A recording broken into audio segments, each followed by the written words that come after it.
almost done, Charlie. We're nearly there. We managed to get through this somehow in an hour and a half so far. Is CV still with us? No, he's not, because we had to kick him out at the beginning because we had full capacity, and then I don't know if he got offended. No. This guy is unoffendable. There he is. There he is. Cris Vassel, listen, you had such a popular response. We had such a popular response to your appearance last week. But we decided to have you on again this week. But again, you're wearing a Go All Day hat. For those that don't know, Teddy Chapman who plays for Boca, owns a company, an athletic apparel company called Go All Day. He has yet to sponsor an episode, Chris. So Charlie, we're going to make him take this hat off, or we're going to blur him out. Maybe even a hat we could start with, or something. A couple of T-shirts, Teddy. Yeah, we will take swag. That one is signed by who? Todd Clever. I just saw that. He signed that for my son when they were here playing. So look at that. Anyone, we can raffle this off, fundraiser, you name it. Oh, don't let Jordan hear me say that. Todd Clever, former USA Eagles legend. I forget. Right. Which team is he running now? I forget. I don't know. He's part of management for a team, like one of the MLR teams. Yeah. I can't remember off the top of my head. But anyway, CV, did you go up to Jacksonville? We talked to Aaron Church earlier. I did. Tell us a little bit about that trip up to Jackson, that nice victory for the Buccaneers. It was a good victory. The boys, the team themselves got together, and you want Logan. Aren't you supposed to be doing homework, boy? Get your homework done. Hey, so, yeah. Hey, Andrew, I'm trying to talk here to your husband. All right. So we went up there. It was a good trip going up. It's not a short trip.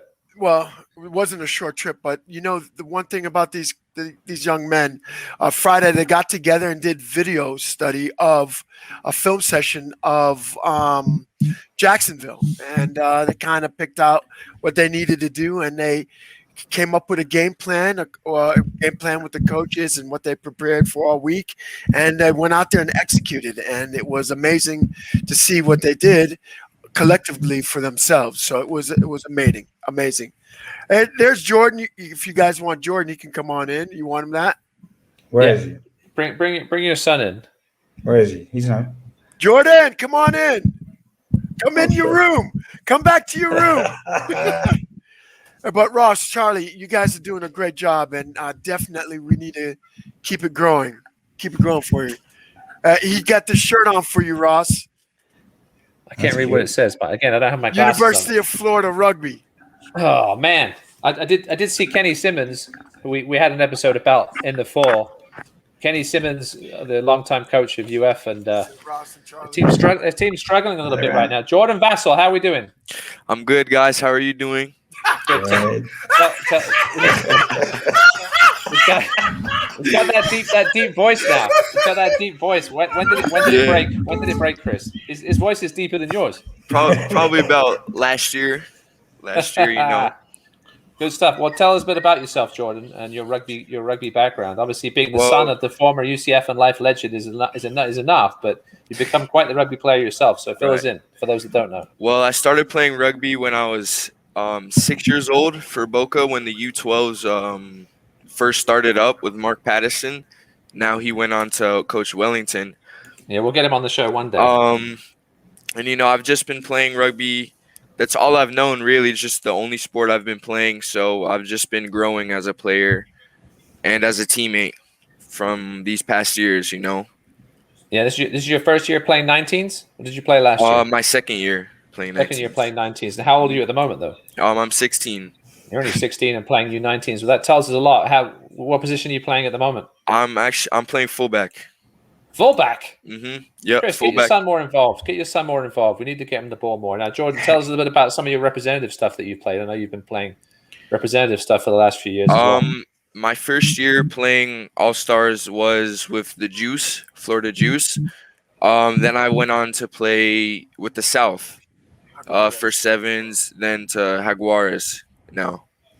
So looking to play some more for the Jaguares, I assume, this offseason coming up, hopefully once COVID stuff clears up. Are you playing any other sports? I've just finished my second year of varsity football, but that's really it. Just rugby. Another terrible sport. We mentioned soccer earlier. Right. What position are you playing in football? Outside linebacker. Okay. That's a good enough spot. Chris, did you play football, Chris? I assume you did as a youngster. He's not listening. They asked you if you played football. He played football, I think. My year. senior year, my girl getting years. What about speaking of girls? What about your daughters? Are they going to play rugby? We're trying to get them into it, but my Ivy. We're trying to get Ivy into it. She is fast. She beats Jordan right now. No, she doesn't. Yes, she does. I saw it. Anyway, Ivy beats Jordan, and she's so fast. I got her out playing. Yeah, exactly. Good job, Charlie. Charlie's quick on the graphics today.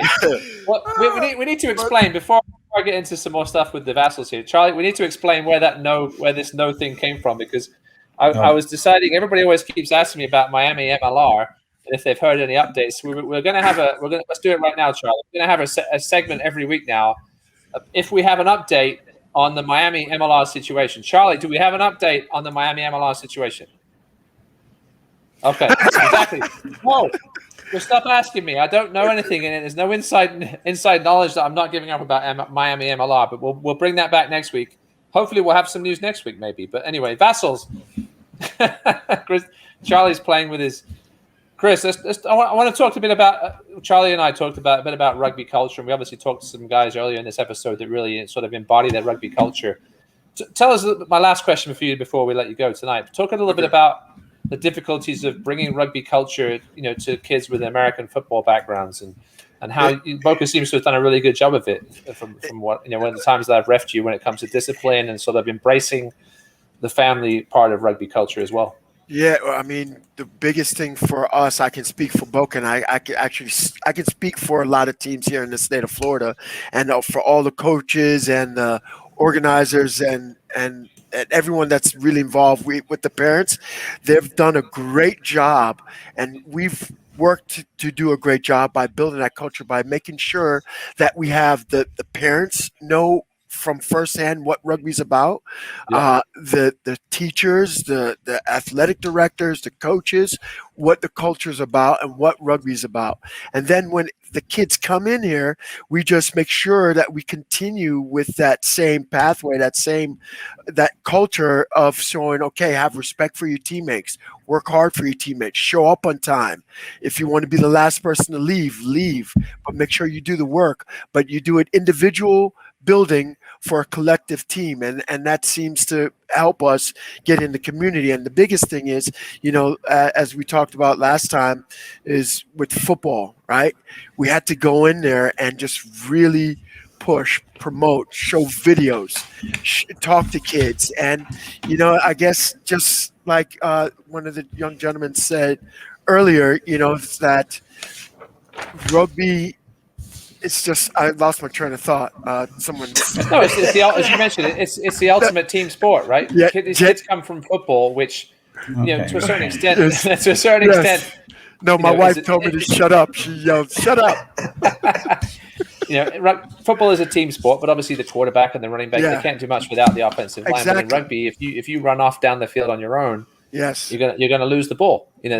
It's not great. There's a 40-yard gain now. We get the ball back again. If you get a 40-yard gain in rugby, there's a good chance that the other team is going to turn the ball over if you don't have the support there. So it's the ultimate team sport, and turning these individual players into that team is a big part of bringing that rugby culture to the football kids. That is the biggest thing. And, I got to say, our organization with Garth Duff, I mean, he does a great job and just lead kind of with that old-fashioned, sword, getting these kids being accountable for themselves and showing what the rugby ethos is. And it's just, I mean, that's what's helping us. And then it bleeds off into other programs, and they're developing the same way so they can be successful too, and it really shows. Yeah, a big part of it is the old boys giving back that have gone through that rugby culture throughout their years, and they're bringing it to the new kids. Chris, I want to stick around for one more. Charlie's got one more video.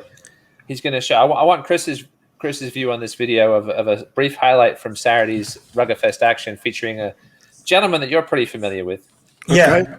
Before that, I'm just going to do a little thing here. There was somebody today on Instagram. I just want to make a dream come true, okay? Sure. So, no, that was not it. Sorry. That is either.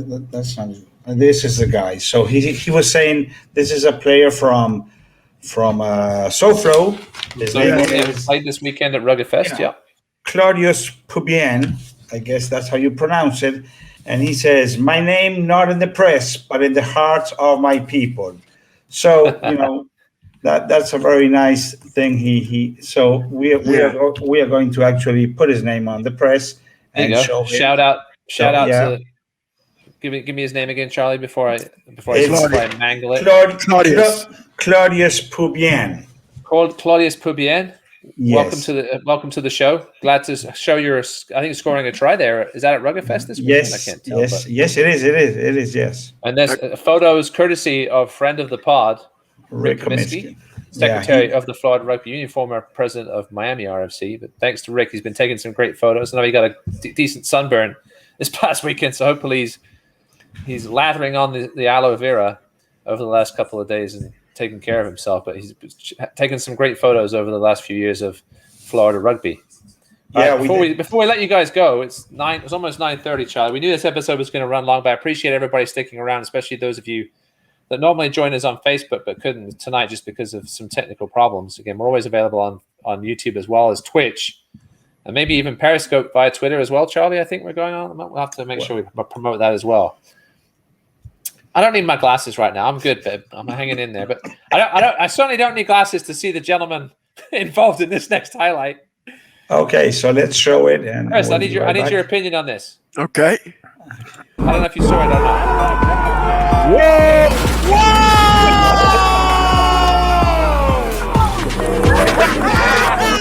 And that is the man formerly known as Cagney Cobrin. Yeah.